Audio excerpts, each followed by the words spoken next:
Hello everyone, welcome to my YouTube channel UPSC with Rashmi.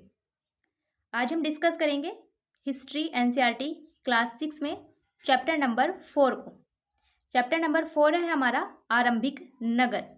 3 chapter हम already discuss कर चुके हैं। अगर आपने वो नहीं देखे हैं तो आप उन्हें देख सकते हैं। हम डिस्कस करेंगे चैप्टर नंबर 4 से रिलेटेड जो भी क्वेश्चन एमसीक्यू बन सकते हैं उन्हें हम डिस्कस करेंगे। तो शुरू करते हैं आज का वीडियो। फर्स्ट क्वेश्चन है हमारा, भारतीय उपमहाद्वीप में कई आरंभिक नगर खोजे गए। सबसे पहले खोजा गया नगर निम्नलिखित में से कौन सा है? ऑप्शन है A Harappa, option B Mohenjodaro, option C Lothal और option D Sotkakoh. Chapter number 4 आरंभिक नगर सिंधु घाटी सभ्यता से रिलेटेड है। सिंधु घाटी सभ्यता के बारे में हम इस चैप्टर में डिस्कस करेंगे। तो क्वेश्चन 1 में हमसे पूछा गया है कि भारतीय उपमहाद्वीप में कई प्रारंभिक नगर खोजे गए थे, उनमें सबसे पहले खोजा गया नगर कौन सा है?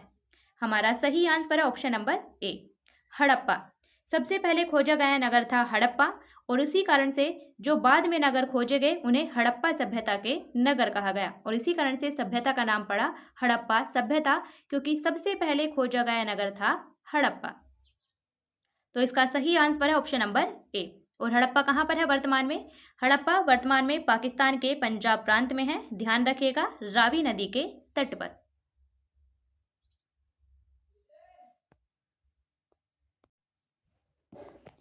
इसकी एक्सप्लेनेशन है हड़प्पा पुरास्थल की खोज सबसे पहले हुई थी। लगभग 80 वर्ष पूर्व पुरातत्वविदों ने इस स्थल को ढूंढा। चूंकि इस नगर की खोज सबसे पहले हुई थी, इसीलिए बाद में मिलने वाले सभी ऐसे पुरा स्थलों में जो चीजें और इमारतें मिली उन्हें हड़प्पा सभ्यता की इमारत और चीजें कहा गया। इस शहर का निर्माण लगभग 4700 वर्ष पूर्व हुआ था, यानी कि जो सिंधु घाटी की सभ्यता है उसका विकास कब हुआ था? लगभग 4700 वर्ष पूर्व। और कालक्रम की दृष्टि से जो सिंधु घाटी की सभ्यता है वो मिस्र की सभ्यता और मेसोपोटामिया की प्राचीन सभ्यताओं के समकालिक थी। तो ध्यान रखिएगा, जो सिंधु घाटी की सभ्यता है वो मिस्र की सभ्यता और मेसोपोटामिया की जो प्राचीन सभ्यताएं थी उनके समकालिक थी। नेक्स्ट क्वेश्चन देखते हैं। नेक्स्ट क्वेश्चन है हमारा, हड़प्पा पुरास्थल निम्नलिखित में से किस स्थान पर है? ऑप्शन है ए गुजरात भारत में, ऑप्शन बी पंजाब भारत में, ऑप्शन सी पंजाब पाकिस्तान में, ऑप्शन डी काबुल अफगानिस्तान में। तो हड़प्पा पुरास्थल किस स्थान पर है?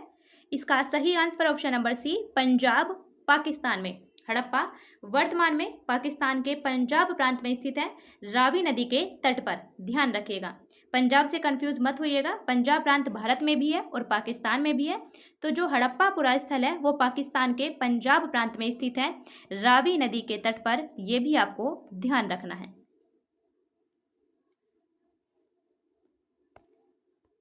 ये इसकी एक्सप्लेनेशन है। लगभग 150 वर्ष पूर्व 1856 में, ये बात है 1856 की, 1856 में यानी 1857 की क्रांति से एक वर्ष पहले, लगभग 150 वर्ष पूर्व 1856 में जब पंजाब में रेलवे लाइन बिछाई जा रही थी तो इस काम में जुटे इंजीनियरों को अचानक हड़प्पा पुरास्थल मिला जो कि आधुनिक पाकिस्तान में है। इंजीनियरों ने अच्छी ईंटों की तलाश में हड़प्पा के खंडरों से हजारों ईंटें उखाड़ ली। इससे कई इमारतें पूरी तरह से नष्ट हो गई। उन्हें लगा कि ये किसी ऐसे ही साधारण से नगर का खंडर है, तो उन्होंने उससे हजारों ईंटें उखाड़ ली, जिससे रेलवे लाइनें बिछाई, जिसके कारण कई इमारतें पूरी तरह से नष्ट हो गई।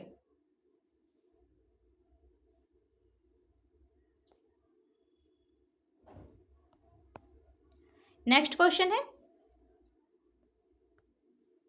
हड़प्पा सभ्यता के नगरों की विशेषता के संदर्भ में निम्नलिखित में से कौन सा कथन सही नहीं है? हमें बताना है कि इनमें से कौन सा हड़प्पा सभ्यता के नगरों की विशेषता नहीं है।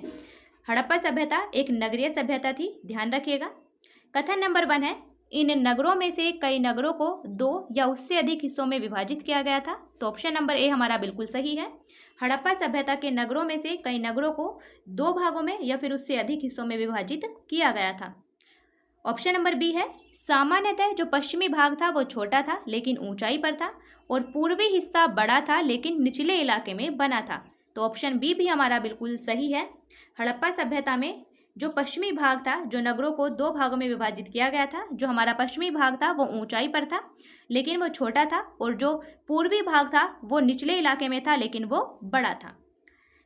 ऑप्शन नंबर सी है, पुरातत्वविदों ने ऊंचाई वाले भाग को नगर दुर्ग कहा है और निचले हिस्से को निचला नगर कहा है। तो ऑप्शन नंबर सी भी हमारा बिल्कुल सही है।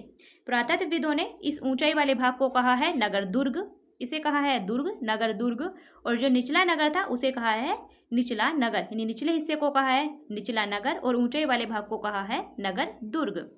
ऑप्शन नंबर डी है, इसके दोनों हिस्सों की चार दीवारियां कच्ची ईंटों की बनाई गई थी। तो ये कथन हमारा गलत है और हमें गलत ही बताना है, इसलिए इसका सही आंसर ऑप्शन नंबर डी।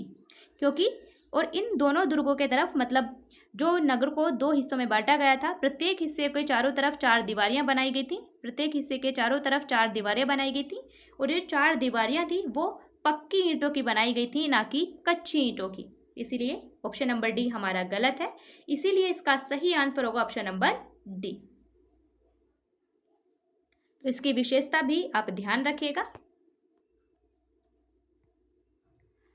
इसके दोनों हिस्सों की चार दीवारियां, ये इसकी एक्सप्लेनेशन है, पक्की ईंटों की बनाई गई थी। इसकी ईंटें इतनी अच्छी थी कि हजारों साल बाद भी उनकी दीवारें खड़ी रहीं, यानी उन्हें इतनी अच्छी तरीके से पकाया गया था।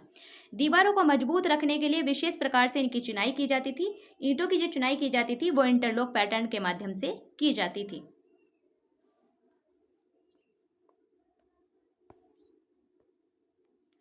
नेक्स्ट क्वेश्चन है हमारा, मोहनजोदड़ो में एक खास तालाब बनाया गया था जिसे पुरातत्वविदों द्वारा महान स्नानागार कहा गया। तो पहला क्वेश्चन यही है कि महान स्नानागार के प्रमाण कहाँ से मिले हैं? मोहनजोदड़ो से। इस स्नानागार की विशेषताओं के संदर्भ में निम्नलिखित में से कौन सा कथन सही नहीं है? हमें बताना है कि इस महान स्नानागार की विशेषताओं के संबंध में इनमें से कौन सा कथन गलत है। ऑप्शन नंबर ए है, इस तालाब को बनाने में ईंट और प्लास्टर का इस्तेमाल किया गया था। तो ऑप्शन ए हमारा बिल्कुल सही है। मोहनजोदड़ो में जो महान स्नानागार मिला है उसे बनाने में ईंट और प्लास्टर का इस्तेमाल किया गया था, इसलिए ऑप्शन ए हमारा बिल्कुल सही है। ऑप्शन नंबर बी है, इसमें पानी का रिसाव रोकने के लिए प्लास्टर के ऊपर चारकोल की परत चढ़ाई गई थी। तो ऑप्शन बी भी हमारा बिल्कुल सही है। इस महान स्नानागार में पानी का रिसाव रोकने के लिए प्लास्टर के ऊपर चारकोल की परत चढ़ाई गई थी। ऑप्शन नंबर सी है, इसमें दोनों तरफ से उतरने के लिए सीढ़ियां बनाई गई थी और चारों ओर कमरे बनाए गए थे। ऑप्शन सी भी हमारा बिल्कुल सही है। महान स्नानागार में दोनों तरफ से उतरने के लिए सीढ़ियां बनाई गई थी और चारों ओर कमरे बनाए गए थे। जब आप हिस्ट्री एनसीईआरटी क्लास 6 की बुक देखेंगे तो उसमें जो चैप्टर नंबर 3 है हमारा, आप उसे देखेंगे,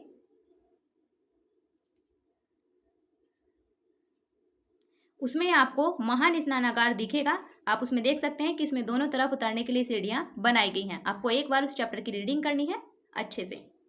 और ऑप्शन नंबर डी है, इसमें पानी भरने के लिए सिंधु नदी से छोटी नहरें निकाली गई थी। तो ये गलत है और हमें गलत ही बताना था, इसलिए इसका सही आंसर ऑप्शन नंबर डी। क्योंकि इसमें पानी भरने के लिए कुओं का इस्तेमाल किया जाता था, इसमें कुओं से पानी भरा जाता था और फिर उसे बाद में खाली कर दिया जाता था, इसलिए ऑप्शन डी हमारा गलत है, जो कि इसका सही आंसर होगा। तो ध्यान रखिएगा, मोहनजोदड़ो में एक खास तालाब बनाया गया था जिसे पुरातत्वविदों के द्वारा महान स्नानागार कहा गया है। इस स्नानागार की विशेषताएं हैं कि इसे बनाने में ईंट और प्लास्टर का इस्तेमाल किया गया था। पानी का रिसाव रोकने के लिए प्लास्टर के ऊपर चारकोल की परत चढ़ाई गई थी। दोनों तरफ से उतरने के लिए सीढ़ियां बनाई गई थी और चारों तरफ कमरे बनाए गए थे और इसमें पानी भरने के लिए कुओं का इस्तेमाल किया जाता था। ये इसकी एक्सप्लेनेशन है। इस स्नानागार को भरने के लिए पानी कुएं से निकाला जाता था और उपयोग के बाद इसे खाली कर दिया जाता था। शायद यहाँ विशिष्ट नागरिक विशेष अवसरों पर स्नान किया करते थे। नेक्स्ट क्वेश्चन है हमारा, हड़प्पा सभ्यता से प्राप्त नगरों के संदर्भ में निम्नलिखित कथनों पर विचार कीजिए। हड़प्पा सभ्यता से जो नगर प्राप्त हुए हैं, यहाँ दो कथन दिए गए हैं, बताना है कि कौन सा कथन सही है। कथन नंबर 1 है, कालीबंगा और लोथल से अग्निकुंड मिले हैं। तो कथन 1 हमारा बिल्कुल सही है। हड़प्पा सभ्यता में जो नगर है कालीबंगा राजस्थान में और लोथल गुजरात में, इन दोनों ही स्थानों से अग्निकुंड के साक्ष्य मिले हैं। तो ये फैक्ट भी आप इसे ध्यान रखिएगा कि हड़प्पा सभ्यता में कालीबंगा और लोथल से अग्निकुंड के प्रमाण मिले हैं, इसलिए कथन 1 हमारा बिल्कुल सही है। कथन नंबर 2 है हड़प्पा, मोहनजोदड़ो और लोथल से बड़े बड़े भंडार गृह मिले हैं। तो कथन 2 भी हमारा बिल्कुल सही है। सिंधु घाटी सभ्यता से या हड़प्पा सभ्यता से भंडार गृह के प्रमाण मिलते हैं हमें हड़प्पा से, मोहनजोदड़ो से और लोथल से। तो हमारा सही आंसर होगा, दोनों ही कथन बिल्कुल सही हैं, यानी कि ऑप्शन नंबर सी हमारा सही आंसर है। हड़प्पा सभ्यता के जो नगर हैं कालीबंगा, लोथल, उनसे अग्निकुंड के प्रमाण मिले हैं। हड़प्पा, मोहनजोदड़ो और लोथल से भंडार गृह के प्रमाण मिले हैं, इसलिए दोनों ही कथन बिल्कुल सही हैं। आपको इससे अच्छा मैटर किसी भी बुक में नहीं मिलेगा, इसलिए इधर उधर भटकने की आवश्यकता नहीं है। आप एक बार हिस्ट्री एनसीईआरटी क्लास 6 की रीडिंग कर लीजिएगा उस चैप्टर की जो सिंधु घाटी सभ्यता से रिलेटेड है। उसके बाद आप इन क्वेश्चन को लगाइए, इसके बाद आपको कुछ भी उसमें और एक्स्ट्रा नहीं मिलेगा। जो भी क्वेश्चन उस चैप्टर से बन सकते हैं आपको इसमें सब मिलेंगे, और इसमें कई फैक्ट ऐसे हैं जो कि पूछे भी जा चुके हैं। तो आप अच्छे से पढ़िए, इसे 2 बार इसे कम से कम देखिएगा और वीडियो को शेयर भी कीजिएगा। ये इसकी एक्सप्लेनेशन है। हड़प्पा सभ्यता से प्राप्त विभिन्न नगरों में से कालीबंगा और लोथल जैसे नगरों से अग्निकुंड मिले हैं जहां संभवतः यज्ञ किए जाते थे। हड़प्पा, मोहनजोदड़ो और लोथल जैसे कुछ नगरों में बड़े बड़े भंडार गृह भी मिले हैं और कई हड़प्पा नगरों से मिट्टी के खिलौने भी मिले हैं। और यहाँ एक फैक्ट और ध्यान रखिएगा, बेशक कालीबंगा और लोथल से अग्निकुंड के प्रमाण मिले हैं, लेकिन हड़प्पा सभ्यता में मंदिर के अवशेष प्राप्त नहीं हुए हैं। ध्यान रखिएगा, हड़प्पा सभ्यता से मंदिर के प्रमाण नहीं मिले हैं। नेक्स्ट क्वेश्चन है हमारा, निम्नलिखित में से किन स्थानों पर हड़प्पा नगर प्राप्त हुए हैं, यानी सिंधु घाटी सभ्यता के नगर किन किन स्थानों पर प्राप्त हुए हैं। नंबर 1 है सिंध, पाकिस्तान से, यहाँ से भी हमें प्रमाण मिले हैं। जो चनोदड़ो है वो पाकिस्तान के सिंध प्रांत में है, मोहनजोदड़ो पाकिस्तान के सिंध प्रांत में है, तो सिंध पाकिस्तान के सिंध प्रांत में भी हड़प्पा नगर प्राप्त हुए हैं। नंबर 2 है गुजरात, भारत के गुजरात राज्य में भी हड़प्पा नगर प्राप्त हुए हैं। धोलावीरा गुजरात में है, लोथल गुजरात में है, सूरकोटला वो भी गुजरात में है जो कि हड़प्पा के नगर हैं। तो गुजरात जो भारत का राज्य है वहाँ से भी हड़प्पा के नगर प्राप्त हुए हैं। नंबर 3 है राजस्थान, राजस्थान से भी जो कि भारत में है, राजस्थान से भी हड़प्पा नगर प्राप्त हुए हैं। जो कालीबंगा है वो राजस्थान में है, तो भारत के राजस्थान प्रांत में भी हड़प्पा के नगर प्राप्त हुए हैं। नंबर 4 है हरियाणा, जो कि भारत में है, भारत के हरियाणा प्रांत से भी हड़प्पा नगर प्राप्त हुए हैं। जो राखीगढ़ी है वो हरियाणा में है, बनावली वो भी हरियाणा में है, तो हरियाणा से भी हड़प्पा के नगर प्राप्त हुए हैं। और नंबर 5 है पंजाब, जो भारत का पंजाब प्रांत है, वहाँ से भी हड़प्पा के नगर प्राप्त हुए हैं। जो रोपड़ सतलज नदी के किनारे है वो पंजाब में है, इसलिए भारत के पंजाब प्रांत से भी हड़प्पा के नगर प्राप्त हुए हैं। यानी हमारा सही आंसर होगा कि सभी स्थानों से हड़प्पा के नगर प्राप्त हुए हैं। ऑप्शन नंबर डी हमारा बिल्कुल सही है। 1, 2, 3, 4 और 5 इन सभी स्थानों पर हड़प्पा के नगर प्राप्त हुए हैं।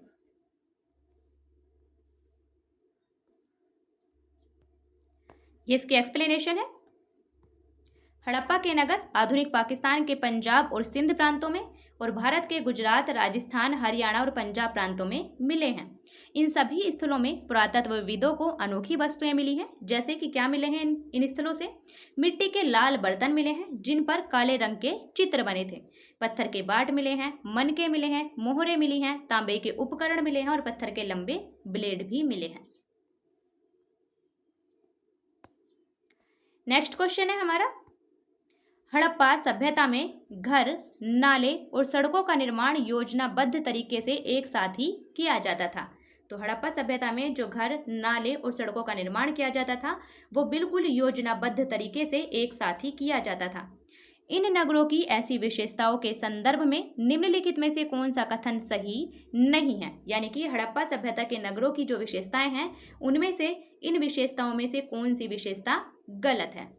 ऑप्शन है ए, इन नगरों के घर आमतौर पर 1 या 2 मंजिल के होते थे, तो ये कथन हमारा बिल्कुल सही है। ऑप्शन ए हमारा बिल्कुल सही है, जो हड़प्पा सभ्यता के घर थे वो आमतौर पर 1 या फिर 2 मंजिल के होते थे। ऑप्शन नंबर बी है, अधिकांश घरों में एक अलग स्नानागार होता था और कुछ घरों में कुएं भी होते थे। ऑप्शन बी भी हमारा बिल्कुल सही है, हड़प्पा सभ्यता के अधिकांश घरों में एक अलग स्नानागार होता था और कुछ घरों में कुएं भी होते थे। ऑप्शन नंबर सी है, इन सभी नगरों में नालों को खुला रखा जाता था ताकि इनकी सफाई आसान हो।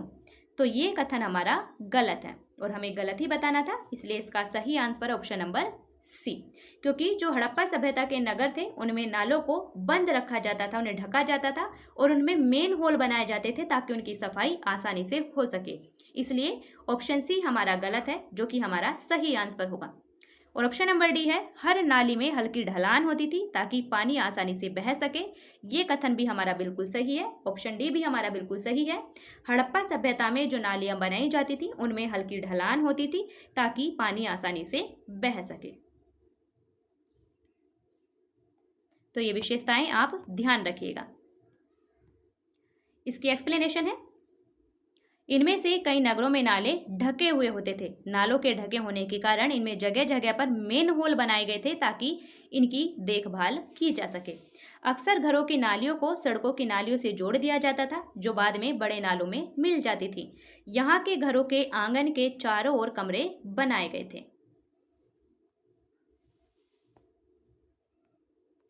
नेक्स्ट क्वेश्चन है हमारा, हड़प्पा के नगरीय जीवन के संदर्भ में निम्नलिखित कथनों पर विचार कीजिए। कथन नंबर 1 है, नगरों में शासक वर्ग नगर की खास इमारतें बनाने की योजना तैयार करता था। तो कथन 1 हमारा बिल्कुल सही है। हड़प्पा के नगरों में जो शासक वर्ग रहते थे वो नगर की खास इमारतें बनाने की योजना तैयार करते थे।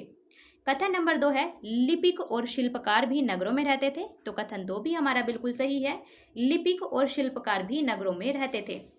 कथन नंबर 3 है, शासक और नगरवासियों के द्वारा व्यापार भी किया जाता था। तो कथन 3 भी हमारा बिल्कुल सही है, शासकों के द्वारा, हड़प्पा सभ्यता के शासकों और नगरवासियों के द्वारा व्यापार भी किया जाता था। हमारा सही आंसर होगा, तीनों ही कथन बिल्कुल सही हैं, यानी कि ऑप्शन नंबर डी हमारा सही आंसर है।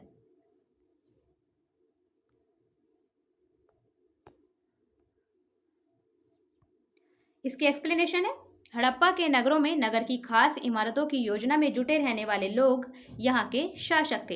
ये शासक लोगों को भेजकर दूर दूर से धातु, बहुमूल्य पत्थर और अन्य उपयोगी चीजें मंगवाते थे। अतः यहाँ के शासक और नगरवासी व्यापार भी करते थे। नगरों में शासक वर्ग के अलावा लिपिक और शिल्पकार भी रहते थे। लिपिक किसे कहते थे? लिपिक मुहरों पर तो लिखते ही थे और शायद अन्य चीजों पर भी लिखते थे। तो मुहरों पर जो लिखते थे उन्हें लिपिक कहते थे। शिल्पकार, जिसमें स्त्री और पुरुष दोनों होते थे, शिल्पकार स्त्री और पुरुष दोनों थे, वो अपने घरों या फिर किसी उद्योग स्थल पर तरह तरह की चीजें बनाते थे।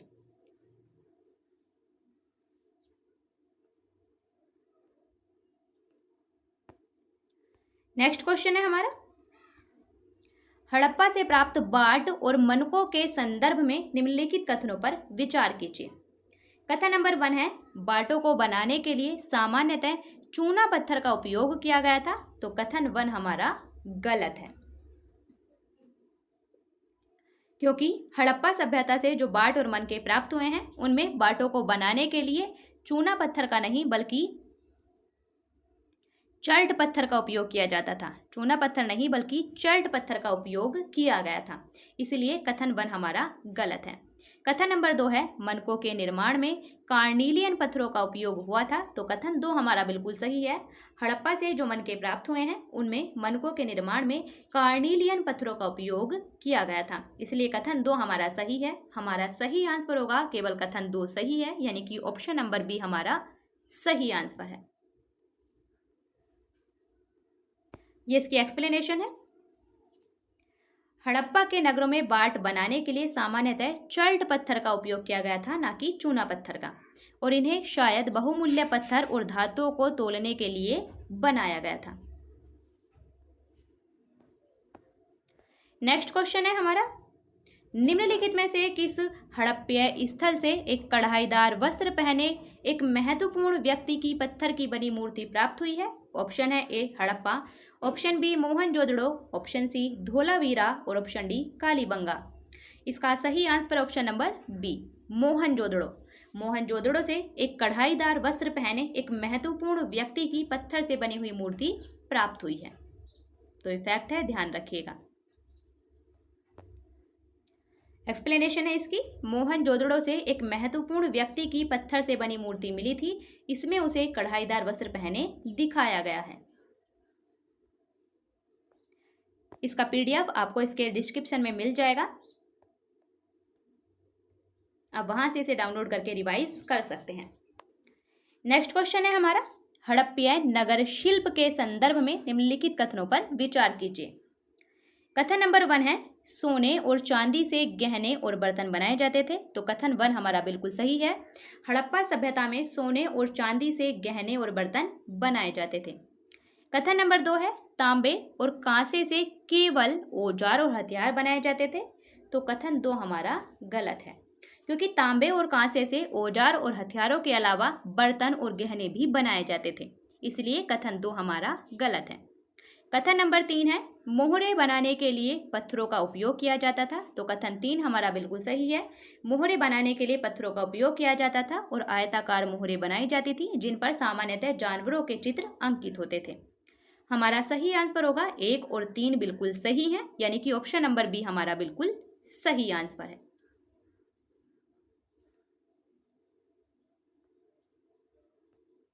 ये इसकी एक्सप्लेनेशन है। पुरातत्वविदों को अनेक चीजें हड़प्पा के स्थलों से प्राप्त हुई हैं। उनमें अधिकतर पत्थर, शंख, तांबे, कांसे, सोने और चांदी जैसी धातु से बनाई गई थी। इन प्राप्त चीजों से पता चलता है कि सोने और चांदी से गहने और बर्तन बनाए जाते थे।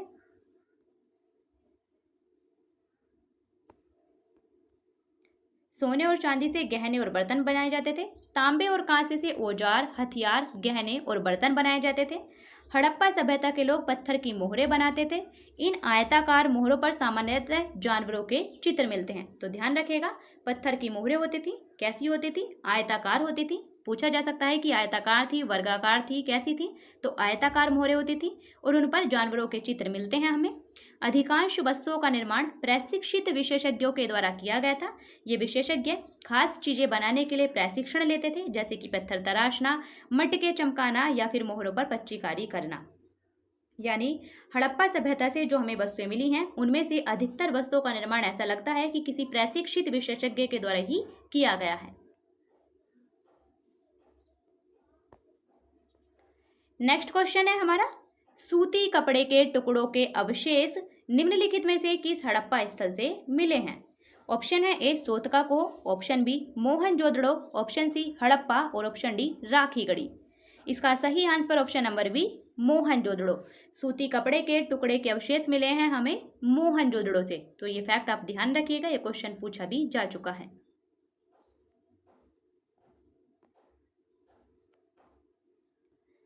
नेक्स्ट क्वेश्चन है, कथन और कारण दिया गया है, कूट की सहायता से बताना है कि कौन सा ऑप्शन सही है।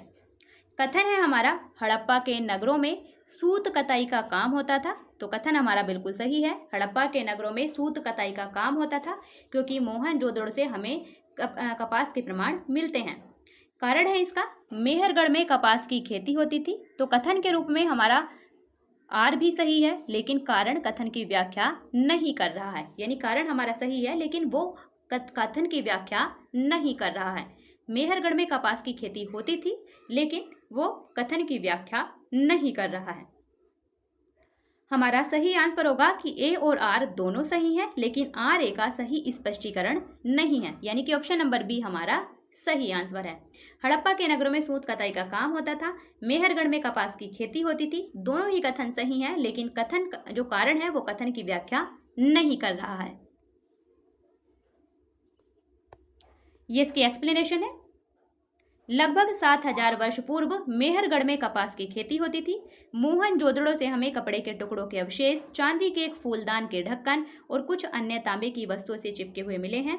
यहाँ से प्राप्त पक्की मिट्टी और फ्योंस से बनी तकलियां सूत कताई का संकेत देती हैं। कैसे पता चलता है कि हड़प्पा में सूत कताई का काम होता था? क्योंकि वहाँ से जो पक्की मिट्टी और फ्योंस से बनी तकलियां हैं, वो सूत कताई का संकेत देती हैं।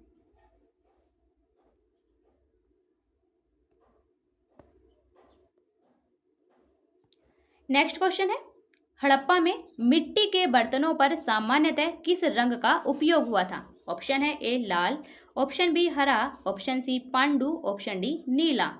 इसका सही आंसर ऑप्शन नंबर ए लाल। हड़प्पा में मिट्टी के बर्तनों पर सामान्यतः लाल रंग का उपयोग किया गया था, इसीलिए इसका सही आंसर ऑप्शन नंबर ए। ये इसकी एक्सप्लेनेशन है। हड़प्पा सभ्यता के लोग काले रंग से डिजाइन किए हुए खूबसूरत लाल मिट्टी के बर्तन बनाते थे। इन बर्तनों के ऊपरी हिस्सों में लाल रंग की पुताई कर दी जाती थी, जबकि इसके निचले हिस्से में काले रंग से विभिन्न प्रकार की चित्रकारी की जाती थी। नेक्स्ट क्वेश्चन है हमारा, हड़प्पा काल में प्रयोग किए जाने वाले फ्यून्स के संदर्भ में निम्नलिखित कथनों पर विचार कीजिए। आपको इस क्वेश्चन का आंसर केवल 6 क्लास की हिस्ट्री एनसीईआरटी बुक ही दे सकती है। फ्यून्स कृत्रिम रूप से बनाया जाता था। हमें इसके बारे में बताना है कि कौन से कथन सही हैं। तो कथन नंबर 1 है फ्यून्स के बारे में, इस काल में फ्यून्स से मन के चूड़ियाँ, बाले और छोटे बर्तन बनाए जाते थे। तो कथन 1 हमारा बिल्कुल सही है। हड़प्पा काल में जो फ्यून्स का यूज़ किया जाता था उसमें फ्यून्स से मन के चूड़ियाँ, बाले और छोटे बर्तन बनाए जाते थे। कथन नंबर 2 है, इस काल में प्रयोग होने वाले पत्थर और शंख जहां प्राकृतिक रूप से पाए जाते थे, वही फ्यून्स को कृत्रिम रूप से तैयार किया जाता था। कथन 2 भी हमारा बिल्कुल सही है। हड़प्पा काल में यानी हड़प्पा के समय प्रयोग होने वाले पत्थर और शंख तो हमें प्राकृतिक रूप से मिलते हैं, लेकिन फ्यून्स को कृत्रिम रूप से तैयार किया जाता था। तो हमारा सही आंसर है, दोनों ही कथन बिल्कुल सही है, यानी कि ऑप्शन नंबर सी हमारा सही आंसर है। फ्यून्स के बारे में दोनों ही कथन बिल्कुल सही हैं।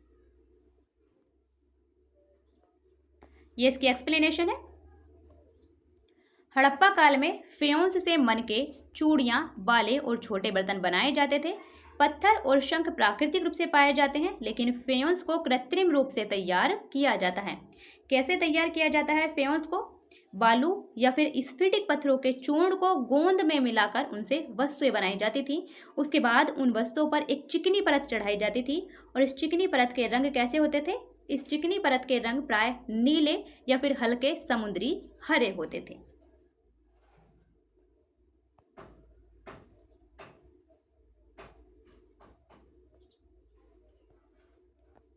नेक्स्ट क्वेश्चन है हमारा, हड़प्पा सभ्यता में लोगों के द्वारा किए जाने वाले आयात के संदर्भ में सूची 1 को सूची 2 से मिलाना है। सूची 1 की तरफ है आयातित वस्तु और दूसरी सूची 2 में है हमारे स्थान की किस स्थान से किस वस्तु का आयात किया जाता था। ए है हमारा तांबा, हड़प्पा सभ्यता में तांबा मंगाया जाता था राजस्थान से, तो ए का है हमारा 3। बी है हमारा टिन, कांसा बनाने के लिए जो तांबे के साथ मिलाई जाने वाली धातु है टिन। टिन को मंगाया जाता था कहाँ से? टिन मंगाया जाता था अफगानिस्तान से, तो बी का है हमारा 2। सी है हमारा सोना, सोना मंगाया जाता था कर्नाटक से, तो सी का है हमारा 4। और डी है हमारा बहुमूल्य पत्थर, बहुमूल्य पत्थर का आयात किया जाता था गुजरात से, तो डी का है हमारा 1। हमारा सही आंसर है 3, 2, 4, 1, यानी कि ऑप्शन नंबर ए हमारा बिल्कुल सही आंसर है। हड़प्पा सभ्यता में जो लोगों के द्वारा वस्तुएं आयात की जाती थी, तांबा मंगाया जाता था राजस्थान से और साथ ही साथ जो पश्चिमी एशियाई देश है ओमान, वहां से भी तांबा मंगाया जाता था। टिन मंगाया जाता था अफगानिस्तान से और साथ ही साथ ईरान से भी मंगाया जाता था। सोना मंगाया जाता था कर्नाटक से और बहुमूल्य पत्थर मंगाया जाता था गुजरात, ईरान और अफगानिस्तान से। तो हमारा सही आंसर ऑप्शन नंबर ए। ये इसकी एक्सप्लेनेशन है। हड़प्पा सभ्यता के लोग तांबे का आयात आज के राजस्थान से करते थे और पश्चिम एशियाई देश ओमान से भी तांबे का आयात किया जाता था। इस काल में टिन का आयात कहाँ से किया जाता था? टिन का आयात आधुनिक ईरान और अफगानिस्तान से किया जाता था और सोने का आयात आधुनिक कर्नाटक से, जबकि बहुमूल्य पत्थर का आयात गुजरात, ईरान और अफगानिस्तान से किया जाता था। तो ये सभी फैक्ट आपको ध्यान रखने हैं। नेक्स्ट क्वेश्चन है हमारा, हड़प्पा काल के गांवों के संदर्भ में निम्नलिखित कथनों में से कौन सा सही नहीं है। हड़प्पा काल के गांव से संबंधित यहाँ 4 कथन दिए गए हैं, बताना है कि इनमें से कौन सा कथन गलत है। ऑप्शन ए है हमारा कृषक और चरवाहे गांवों में रहते थे, तो कथन ए यानी कि ऑप्शन नंबर ए हमारा बिल्कुल सही है। हड़प्पा सभ्यता में कृषक और चरवाहे यानी कि किसान और चरवाहे गांवों में रहते थे। ऑप्शन नंबर बी है हड़प्पा के लोग गेहूं, जौ, दालें, मटर, धान, तिल और सरसों उगाते थे, तो ऑप्शन बी भी हमारा बिल्कुल सही है। हड़प्पा सभ्यता के लोग गेहूं, जौ, दालें, मटर, धान, तिल और सरसों उगाते थे। ऑप्शन नंबर सी है खेतों की जुताई के लिए हल का उपयोग इस समय की नई बात थी। तो ऑप्शन सी भी हमारा बिल्कुल सही है। खेतों की जुताई के लिए हल का यूज होने लगा था हड़प्पा में, जो कि एक नई बात थी, लेकिन वो हल लकड़ी के बनाए जाते थे, ध्यान रखिएगा। और ऑप्शन नंबर डी है सभी हड़प्पा नगरों में सिंचाई के लिए पर्याप्त जल वर्षा से प्राप्त हो जाता था। तो ये कथन हमारा गलत है और हमें गलत ही बताना था, इसीलिए इसका सही आंसर है ऑप्शन नंबर डी। क्योंकि हड़प्पा सभ्यता में जो सिंचाई के लिए जल मिलता था उसके लिए वो इंतजाम करते थे, क्योंकि वर्षा वहां बहुत ही कम होती थी। तो इसीलिए ऑप्शन डी हमारा सही आंसर है, जो कि गलत है। ये इसकी एक्सप्लेनेशन है। लोग नगरों के अलावा गांव में भी रहते थे। इनमें कृषक और चरवाहे प्रमुख थे। ये लोग ही खाने के सामान शासकों, लेखकों और दस्तकारों को देते थे। हड़प्पा के लोग गेहूं, जौ, दालें, मटर, धान, तिल और सरसों उगाते थे। हल का उपयोग जुताई के लिए एक नई बात थी और ये हल लकड़ी के बने होते थे, इसलिए वे तो नहीं बच पाए हैं, किंतु हमें हल के आकार के मिट्टी के खिलौने यहाँ से मिले हैं। इस क्षेत्र में वर्षा कम होती है, इस कारण से सिंचाई के लिए पर्याप्त जल वर्षा से प्राप्त नहीं होता था। यहाँ सिंचाई के लिए लोगों ने पानी का संचय किया होगा और आवश्यकता पड़ने पर उससे फसलों की सिंचाई की होगी।